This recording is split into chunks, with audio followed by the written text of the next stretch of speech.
Hello! We're back for another painful review, this time for a sequel that nobody asked for. Isn't that right, Chris? That is absolutely correct. So we're doing a review for Alone in the Dark 2, which, Chris, when did this come out? Did you take notes for that one? I was thinking of looking that up and I didn't, so I'm not sure because I was actually wondering that myself, like how much longer after the first one did this one come out? Because it was bad. Let me look that up real quick. Alone in the Dark 2 came out 3 years after, so 2008. Really? Yeah. Because I was thinking it seemed like it was one of those, like, it comes out 10 years later and, like, nobody knew what was happening in the first one. Oh my gosh.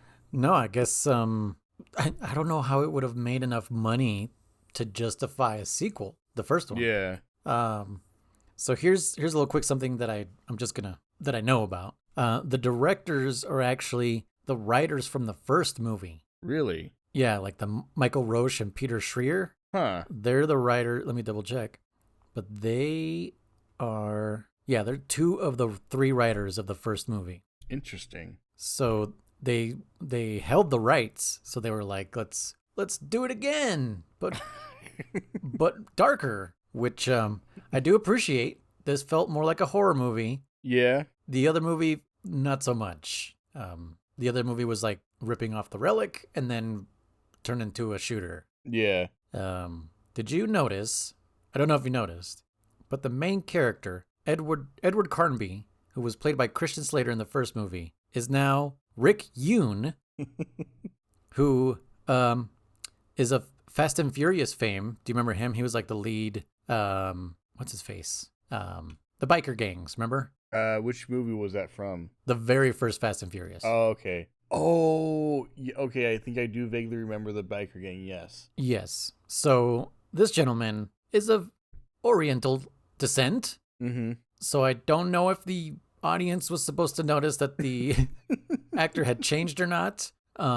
He's born in Washington D.C., so it's just his heritage that is Oriental. I don't know exactly where he's from, but I noticed immediately. What about you, Chris? No, I noticed that immediately as well. Yeah.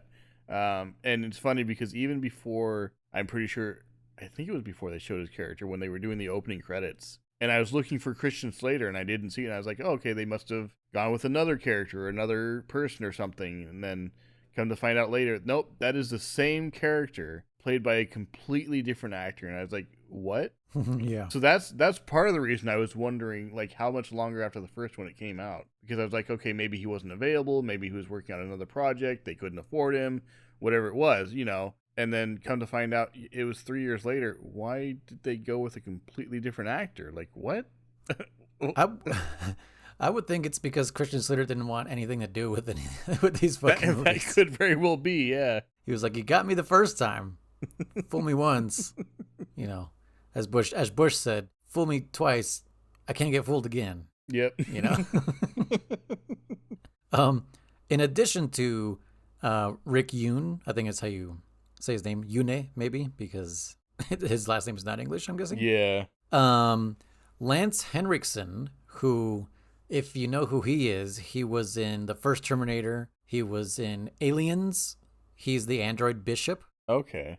He also shows up in Alien 3 as the same character. He actually shows up as, they call him Bishop Wayland in the movie Alien vs. Predator. Like that's who they modeled the droid after. Anyways, not important. Yeah.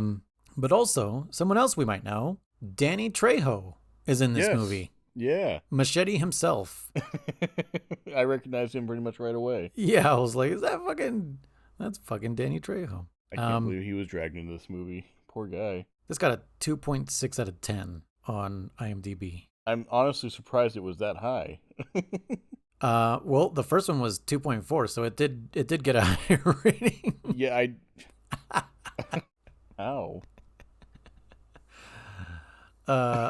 Anyways, the story to this is that someone found a rusty letter opener, and Edward Carnby wants to get his hands on this thing, and he finds this guy who has been infected by it, I guess. Mm-hmm. He touched it, he's infected by it, and he gives it to Edward Carnby. right in the gut. Yeah. He's like, he here, you does. can have this letter opener. I don't want it anymore. You want it? Take it. Yeah. And I guess it was like a setup, right? It seemed like it was, yeah, but it was very unclear as to his motivation and everything. And that's one thing I had with this. One problem I had with this movie was like nobody's motivations were made clear at all. Like, here, I'm just gonna do things, and I'm doing this because reasons. So I think I understand the motivations. Okay. Those idiots from the beginning found this thing. I'm not gonna call it a dagger or a knife. It's a letter opener, and it's slightly bent. I don't know if you noticed. I did not notice that. No. Huh. It literally looks like a prop that you find in a fucking store for kids, and it's bent a little bit. It's like, what the? Could nobody make a decent dagger, like, or make it look interesting or something? Yeah. Anyways, this thing is like black and rusty, and it looks like a letter opener. So these idiots find this thing. It infects them. I think they all die except the one guy. And then once he gives it to Edward Carnby, these people come out of nowhere, and they're like, who has the dagger? Does he have the dagger? Because he was like, I did it. So someone hired this fool or something. I don't know. They must have run into him, and they specifically picked Edward Carnby to be stabbed with it. Mm-hmm. That was my understanding. So yeah, I did get that at all. Yeah, I think that's what happened. This is me I didn't take any notes, and somehow I understood more here than in the first one. But so they drag him away, these people that we've never met before. We got a Dexter, I think, was the main guy. Yeah. Right? Which is funny because that's his last name. He's not given a first name. I looked it up, even in the, because I was watching it on Amazon, in the X-ray, it's just Dexter. Right. Okay. And his daughter's name is something Dexter. I can't remember her first name. Natalie, yeah. But yeah, his name is just Dexter. But she's not introduced yet, right? So it's Dexter. Boyle, I think, shows up. Yeah, the muscle guy. Yeah. Yeah. And he's actually from the movie Gladiator. Okay. He's like the real big guy that's fighting with Russell Crowe, like at the Coliseum and shit. Yeah, makes sense. We don't see Javier, I guess. I don't even remember that guy. Or Perry. That's Danny Trejo. Until we get to the house part. Why is his name Perry? But we do. Hold on. Who is this person? I don't know who the hell that is. Sinclair? Is that the chick's name? The black chick? Maybe. I think so. I didn't catch her name.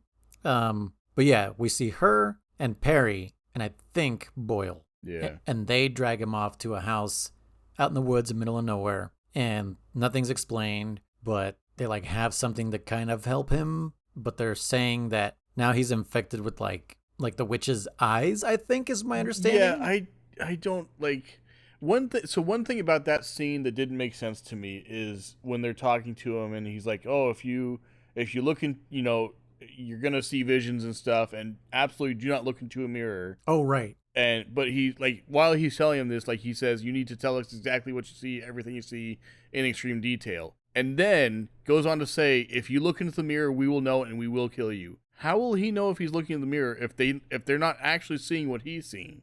Yeah, they had like some kind of device telling them somewhere. And he ends up looking into the mirror. Yeah. And they know that he did, and they keep him alive anyways. Yep.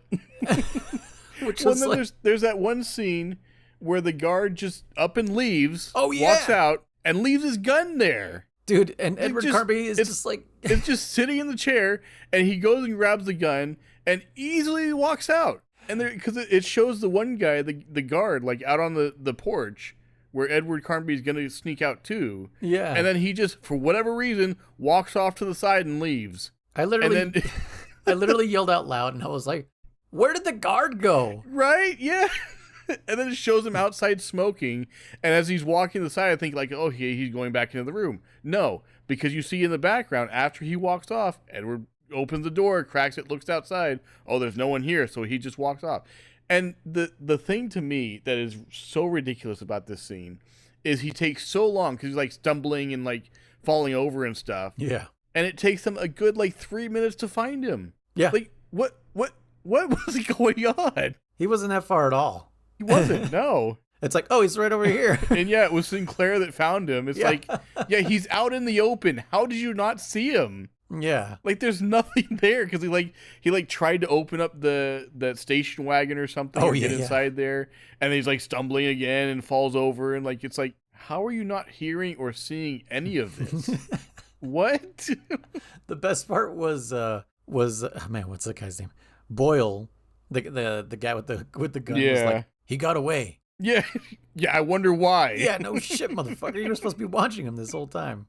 Mystery of the century. Yeah. Oh my god. Anyway, I think at that point we've already met Natalie Dexter. I think Yes. she'd already Yeah, showed because up. she was the one saying, like, oh, we need to get so and so's help, and the one Dexter's like, absolutely not, we will not. Like, I'll Right. let him die before that happens, or Right. something, and then like 30 seconds later, okay, yeah, do it. Yeah. Cool. Way to stick to your guns, dude. Like, way to be way to stick to your convictions. It's Seriously. like, oh my gosh. Yeah. Okay. So then, actually, there's like a side story here that I think I don't even remember, but I followed more the story of Natalie going to find the character played by Lance Henriksen, Abner Lundberg.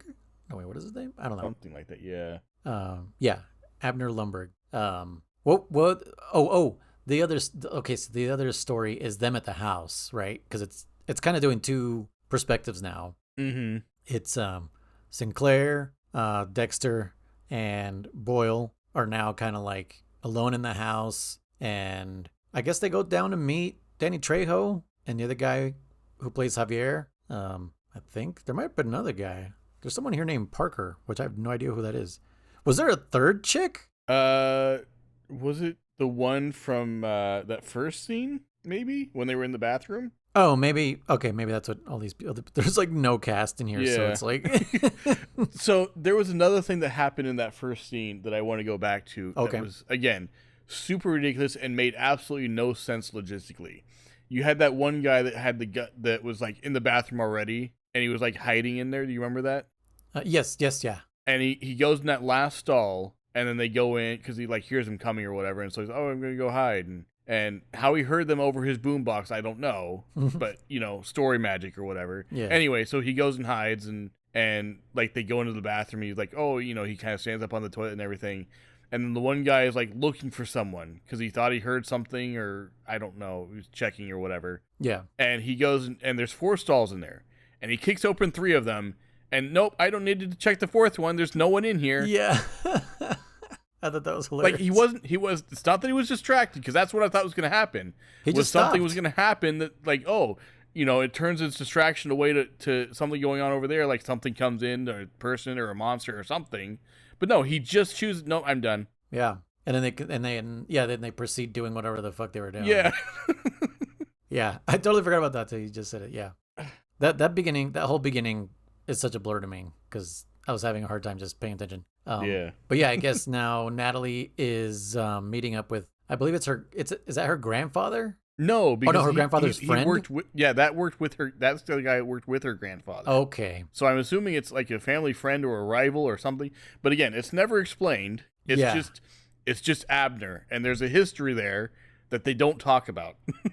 Yes. All we know is that Abner and Dexter don't get along. Yeah. Because something with their dad. Yeah. So we start getting story about the witch and whatever, and that Abner and her grandfather worked together to fight this thing, and he doesn't want anything to do with it anymore. But it takes all of 30 seconds also to convince him otherwise. And so then he makes it back, chews some bubble gum and puts it in this dude's belly, right? Yeah. Yeah, basically. He's like, there we go. Just clog that but damn then pore continues with to a piece chew of it gum. afterwards, too. I don't Yeah, know if you noticed that. He just still has some more in his mouth. It's like, this is good stuff. I'll keep some for myself. Yeah, and he's just like, all right, he'll be good for a while or whatever. I forget. Yeah. What happens after that? Oh, then he's just like walking about. Yeah, that's right. Yeah. He's just okay, and now he's down. Like, I remember from one scene to the other, he was in bed, then he's walking around talking to everybody. Yeah. And I was like, okay, so he's fine. It's a miracle cure, I guess. Yeah. Yeah, and then everyone keeps like handling this fucking letter opener like it's not cursed. Yeah, I don't like. That's another thing that got me is the one guy. There was the I think it was the guy that stabbed Edward. Uh-huh. or someone was talking about they had gotten like infected or whatever with that thing. And like, how'd this happen? Oh, it's a knife. Like, but they made it clear like the only way to get infected is with a cut. So did you cut yourself with it? Like, what? Oh, let me test to see if it's sharp. Slice. Yeah, it's sharp. Like, Yeah. why? I don't understand. Like people can handle knives and not cut themselves. Surprise. Yeah. I don't get it. Because they made it clear, like, you can hold it. It's fine to just hold it. You don't get cut. You don't get infected or whatever. But then, like, did he just decide, like, I'm just going to cut myself for fun? Woohoo. Like, Yeah. knowing full well it's a cursed weapon and you get this weird infection thing. But yeah, like, I don't understand that. Yeah. So here's where I start to kind of appreciate the movie more, because it starts to become, people stuck in a house in the dark, something is stalking them. This is starting to feel more like a horror movie. Yeah. So I do feel like maybe Uwe Boll, who directed the first one, was like, we need action. We just need stuff moving around. So I do appreciate that this one, like, they tried. I feel like the original writers were like, let's do the thing we were trying to do in the first movie before Uwe Boll got involved. Is kind of what it feels like. Mm-hmm. So now they know, like, the witch is coming, right? Like, they're like, the witch is gonna come. Yeah. But Abner left too. He was just like, bye. Yeah, that's right. Yeah. He just was like, you guys are on your own. But they're saying, like, the lights will keep them safe, right? Mm-hmm. From ghosts. I don't know how that works, but they're safe from the dark with the lights. And then something blows out the lights, and they're like, don't worry, the generator will bring them back. Mm-hmm. And Which this is clearly generator, not an automatic generator. Yeah. this generator is the fucking oldest generator I've ever seen in my life. It is. Oh. It's like, it was like an old timey car going. Exactly. Yeah. Like, dude, is this thing gonna explode? Like, I don't think it's gonna turn on, but it does turn back on, right? Well, it does for a short time, and then it, like, blows out or something. Okay. And there's that scene with Danny Trejo where he goes down to quote unquote fix it. And he totally, And I say that because totally he uses just, a screwdriver. he grabs correctly. a wrench or yeah, and just kind of like moves it around, and there's like, are you even touching anything? there's not even like a bolt or anything. He's just like, Yeah, it's like a starter or so. I don't know what the piece was he tucked with the wrench, but it's like the director's just like, just put it in there and do something with it. Like, what the hell is that? oh my god. So I don't remember how these people die. How does Danny Trejo die? I don't honestly remember. Like, it was I don't remember. I don't think I wrote that down. Yeah, dude. So anyways, these people start dying left and right. They're in a cage, by the way, also. Like, they're like, that's right, yeah. let's fall back into this what's cage. Her name was, yeah. So got they that gun. Oh, and so they have to protect the daughter, right? Because I guess Yeah. not the daughter, but the girl, Natalie, because I guess Natalie, the witch is coming for her. Yeah, so that was another thing that was mentioned that I did not understand, because Dexter said something about what was it? Where do I have that note? Oh, so Natalie says that the witch wants to come for her, just like she wanted her mother. And then also, like, it was explained at some point that she's coming after the Dexters, basically, like their family history. Okay. Because of the grandfather and everything. So, but if her last name is Dexter, that probably means that she got it from her dad, right? Because his last name is Dexter. Right. So it's not a Dexter family history thing. So why would it be coming after her and her mother if her mother is not a Dexter? I don't know. So I don't remember if it was explicitly said that it's a Dexter family curse or whatever, but she specifically says, oh, it's coming after my mother and me because we hold the bloodline or something like that. And I was like, but what bloodline? Because it's never said either which if it's her maternal or paternal grandfather that was the one trying to kill this witch. So it's just one of those things that's just left completely in the open, and it could be this, which makes sense, or it could be this, which is nonsensical. So you take a guess. I honestly, I don't remember. Yeah.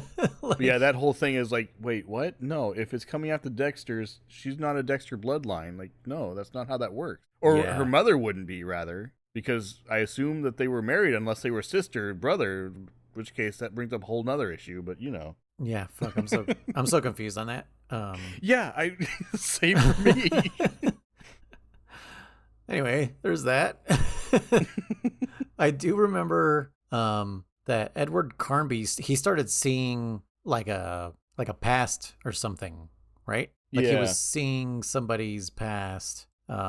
And he was seeing her grandfather. Yeah, that's what it was. Yeah, but at first when we started seeing that, we didn't know who he was. Yeah. Because he was like, "I'm looking for you," or "Where is she?" or "Where's the dagger?" or "Where's the weapon?" or something. Yeah. And it sounds like he's like trying his hardest to defeat the witch, but then like later we learn no, he was helping the witch. Yeah. And I guess that's what is his name?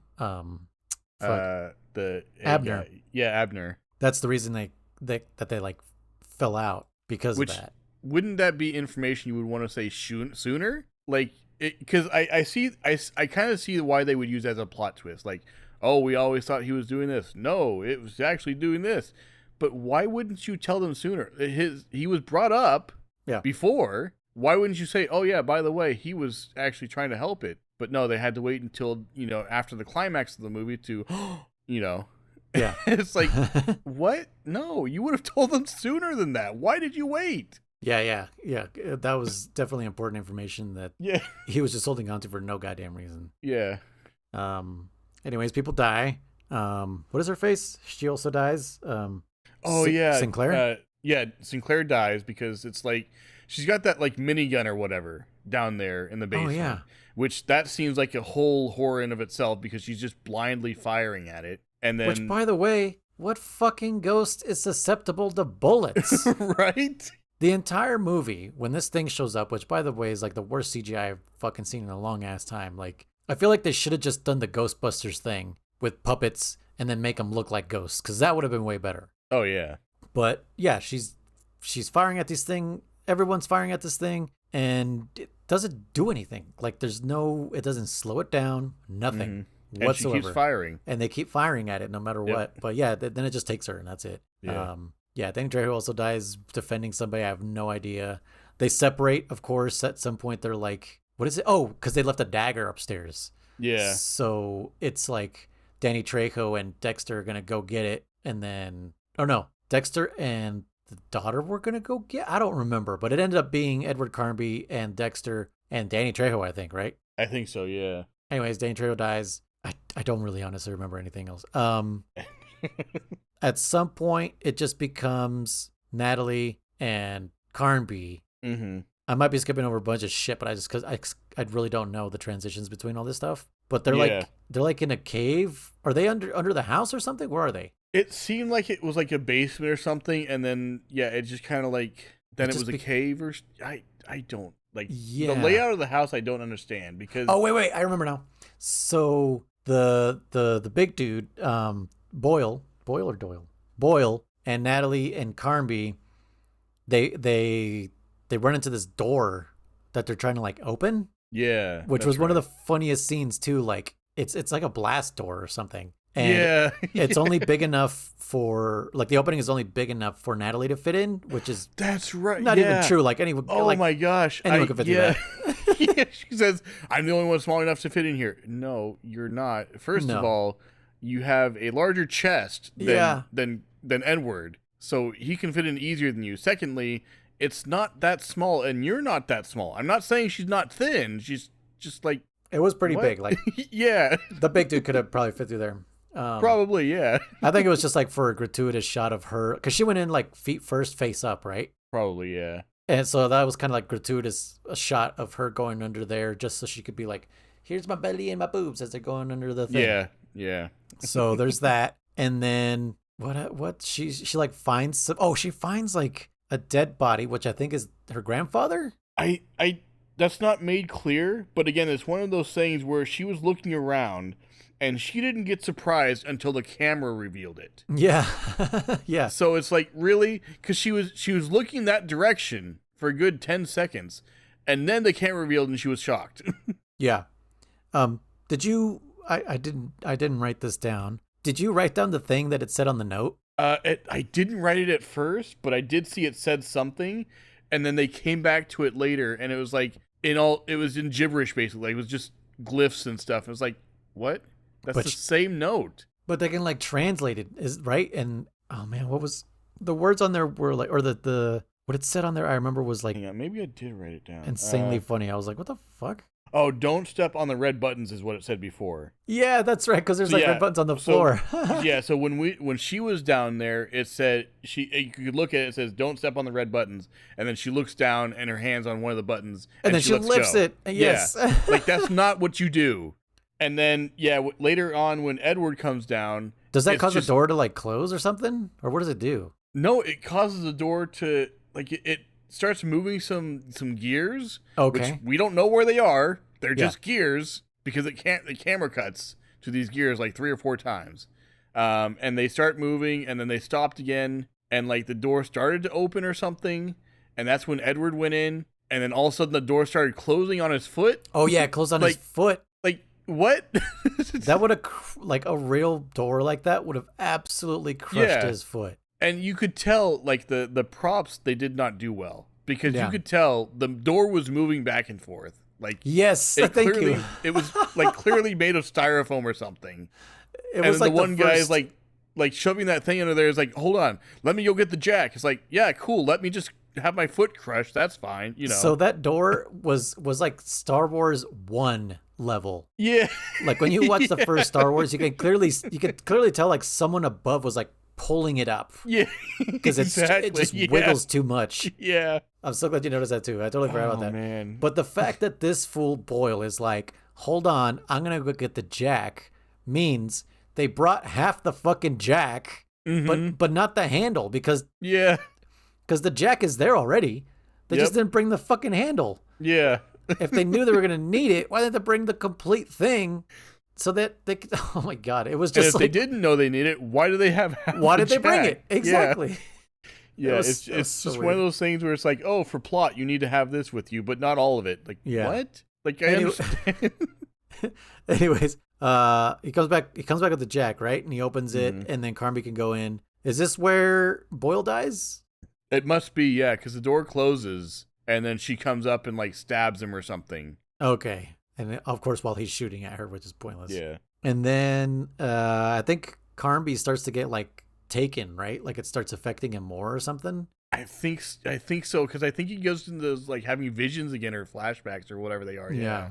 But real quick, I want to go back to when Abner first got to Carnby, and he was giving them that injection, right? And it was like, oh yeah, like bright green, like you could easily tell, like, okay, this is not normal stuff. Yeah. And he injects it into him, and first of all, the place he injects it into him, because I think it's like his neck or something. Oh yeah, it's like, and like you look at the length of the needle. And, like, it goes all the way down. Like, where are you injecting this? Into his bone? Into his esophagus, bro. He could just pour it down his throat. Yeah, pretty much. And then he talks about how it's like a radioactive treatment or something.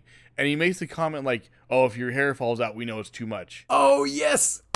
So you didn't even try, didn't even attempt to measure the dosage. And you're just like, let's try it and see what happens. I fucking love that. That was like the best. I forgot about that quote, man. If your hair falls out, we'll know it was too much. Classic. Yeah. Yeah. Maybe we shouldn't be calling on him for help. I'm so glad Lance Henriksen was in this movie because I love him as an actor, and just he committed to the role. Oh, he did, yeah. You know, the same way Christian Slater did in the first one. Mm-hmm. Like they both, like they're like, this is a job. I'm gonna take it seriously. Which I always wonder if Tara Reid is ever taking a role seriously, because every fucking movie I've seen her in, it just always looks like she's half-assing it. Yeah. Except for maybe, what's it? The Big Lebowski. That's probably the only one where I'm like, okay, it looks like she put some effort into this one. Yeah. She's always, like, every role I've seen her in is always just like, I'm pretty, yay.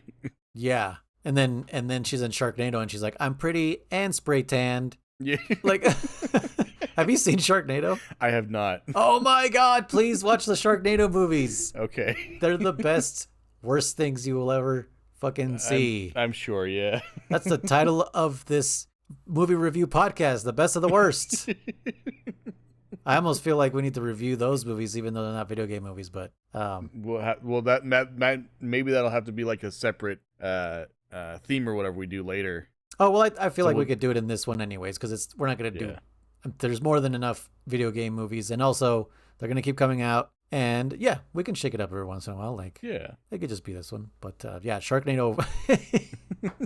Man, it's even got the dad from Home Alone. Really? Yeah. Wow. Like the amount of people that show up in these Sharknado movies is insane. I think, if I'm not mistaken, Neil deGrasse Tyson shows up in one of them. Oh my gosh, that's awesome. I think it's in the second or the third one. Don't ask me why I've watched multiple Sharknado movies, but I have. Anyways, so yeah, that delivery from Lance Henriksen, fucking perfect. I'm so glad he committed to the role. Yeah. I'm glad you remembered that, because yeah. So this fool's like, he's being taken again, or now completely or something. The chewing gum has not is not doing its job, and so I think it's maybe because he's closer to like the ritual area or something, because there's like a platform that they're like, is that a tomb or a table or something like that? And that's where the witch was, I guess. Yeah. Was got her beating heart in that jar. Oh yeah, that's like, right. What? They don't even try when what's her name was down there at first. Like she just looks at it and glances past it like, oh, that's nothing important. Yeah, that's normal heart in a jar. Yeah.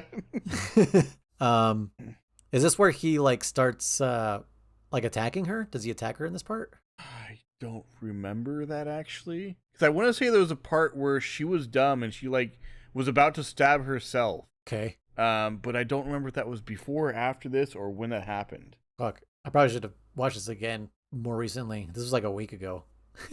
Yeah. Same. No, I agree. Gosh, I can't remember. But anyway, there's another note I have here that I want to go back to, the part you were talking about when Edward was just up and walking around fine. Yeah. There was that scene where he was like, he walked into one room and he was like looking at different stuff around there and everything. And Boyle was in the corner, right? Because he's like looking at stuff and he's about to like open a box or something. And Boyle is clearly just standing there in the corner. Like there's no other entrances or exits other than the one that Carnby came in. And he goes to open that box, and like it shows him on camera. He's looking around, kind of glancing around everything. And then all of a sudden Boyle says something, and he's like surprised he's there. It's like, he was right there the whole time. He couldn't have been anywhere else. Why are you surprised to see him? Do you remember that scene? Wait, what? So he'd walked into a room because he walked out of the bedroom that he was in. And he walked into like another bedroom or something. So there was only there might have been a bathroom or something, but I don't think there was any other doors other than the one that Carnby came through. And it's like one of those slow pans where he's looking around, like examining things and kind of seeing what's there. And there was like a little box on a like a dresser or something. And he walked up to it and he was about to open it. And then Boyle says something like, "Oh, don't open that," or "Oh, you can't look into that," or something like that. I don't remember exactly what he said, but Carnby looks up and he's surprised to see him. And he was just standing in the corner the whole time.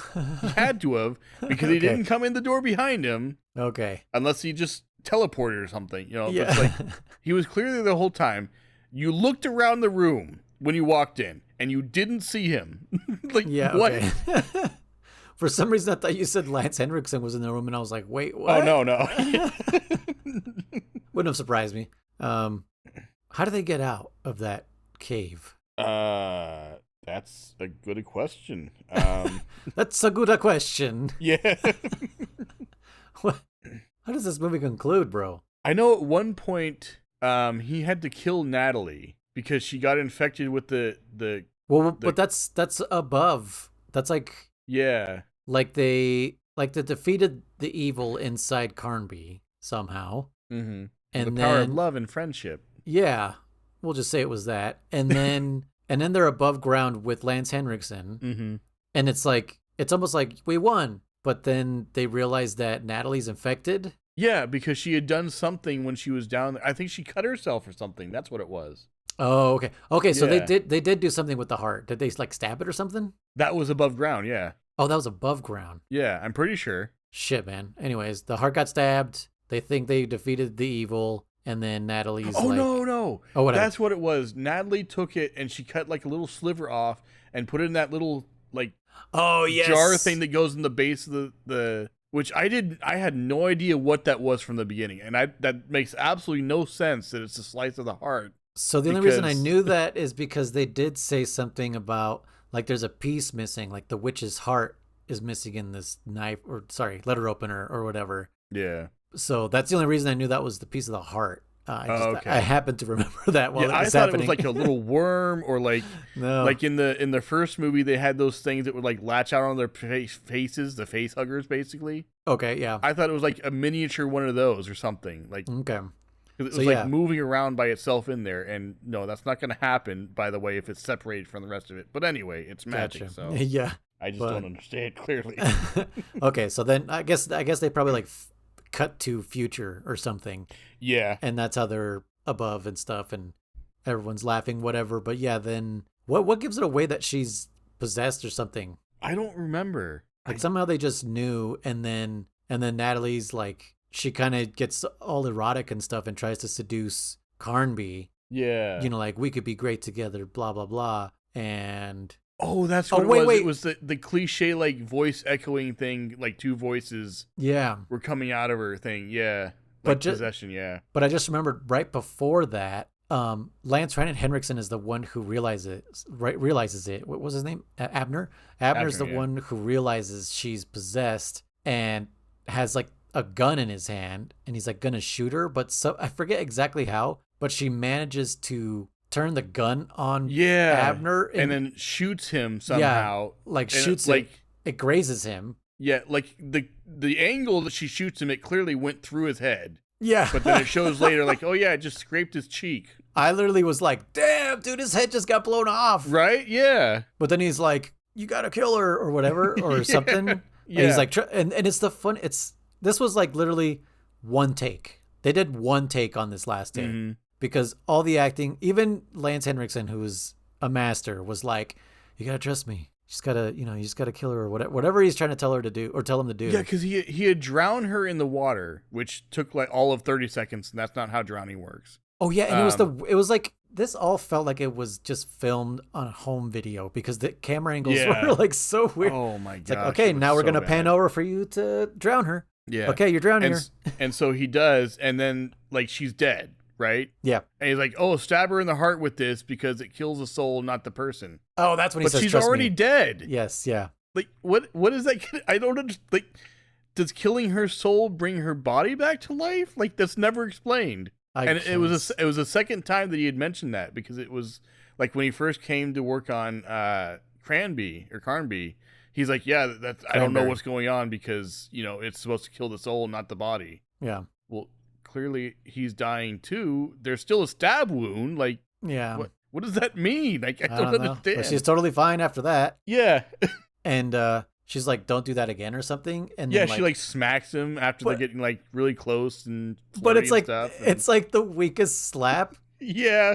And Carnby, I feel like the actor, he was just like, oh, like he was actually surprised. Like he was just like, I don't think you were supposed to slap me right there, but I'll take it. Yeah. And the end. Yeah. That was. My gosh. Oh man. I think the first one was funner and funnier. Mm-hmm. It was just, the first one was just so out there. Especially like when I was listening to it back, and we were talking about how suddenly they were going down that tunnel and there was something above them falling down, but it was just like, where did that come from? And then the dead body that was supposed to be on the ground has suddenly disappeared and the spikes are gone too. Like just really weird, like, you know, continuity errors that were hilarious and stuff. This one, for the most part, didn't really have any continuity errors. It was just, I think it was just execution. The story for me is like half coherent. I was able to follow what was going on. It was more like a haunted house type of thing, which is the way the Alone in the Dark games supposedly are. They're like Resident Evil. It's like, go to this location and, you know, get fucking attacked by weird creatures. So yeah, I could hear it in your voice. You're just like, really? You understood this movie? Which I did not, like, I was trying to follow it and there was no semblance of a plot to me at all. And it's as if you've seen like those shows where it's like a variety show where it's like little bits and pieces of different things that they'll put together, you know, like all that and things like that. Okay. Like that's what it was to me. was just a bunch of different things happening individually, Of and they put themselves. it all together in one thing. Okay. That's all it was to me. Was just individual little plots happening, and it, like, none of it was explained. You know, like they never explained why they were mad at Abner. What was that feud about? You know, like what? Well, because, I think it was what I said, right? Is because Abner knew that the grandfather was actually helping the witch. right, And but Dexter was clearly upset with him too. because Dexter didn't know that his dad was doing that. I guess That's my understanding, is that Dexter understood that his dad was also defending against the witch, and I don't know, maybe the grandpa died and he never got to hear the story, but Abner probably told them, like, yeah, he was fucking working with the witch or something, and maybe that's when they had the falling out. I don't know. They never show it, but that was my assumption. I was like, okay. I mean, that makes sense, but again, that's you assuming the story for yourself as the watcher, not them explaining it in the movie. Yeah, yeah. I mean, I must have been reading between the lines or something, or I Yeah. made it up in my brain just to make coherent sense of this Yeah, movie. like it has to make sense somehow. So let's just say this. Yeah, Yeah, that might have been what happened. Anyways, that was fucking Alone in the Dark 2 from 2008. I give this a dislike, just like the first one. yeah. 2 thumbs way down. So 3 thumbs if I could. 3 thumbs. Yeah, this one was it was shot badly. All the things we said. It was hard to follow. Somehow I pulled the plot out of what I was watching. Yeah, I don't know how you managed to do that, because I did not. I did not. All right, so good news is they didn't make a third one. Good.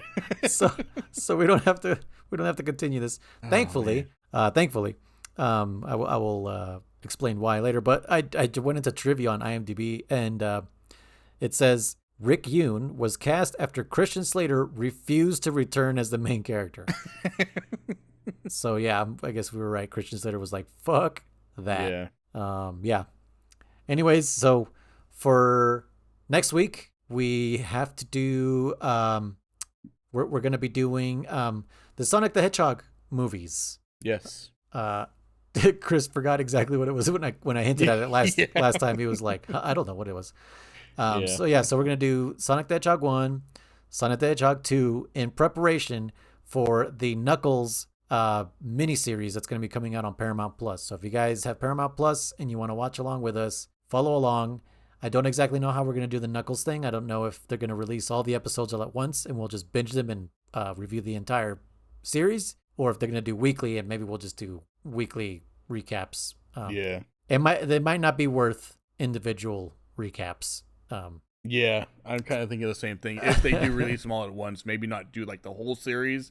If it's like 9 episodes, we do like 3 sets of 3 episodes or something like that. Maybe something. We'll yeah. I don't know how long the episodes are gonna be. They hopefully not more than an hour each. Like that would be too much. Too much Knuckles. Yeah, too much Knuckles. Yep.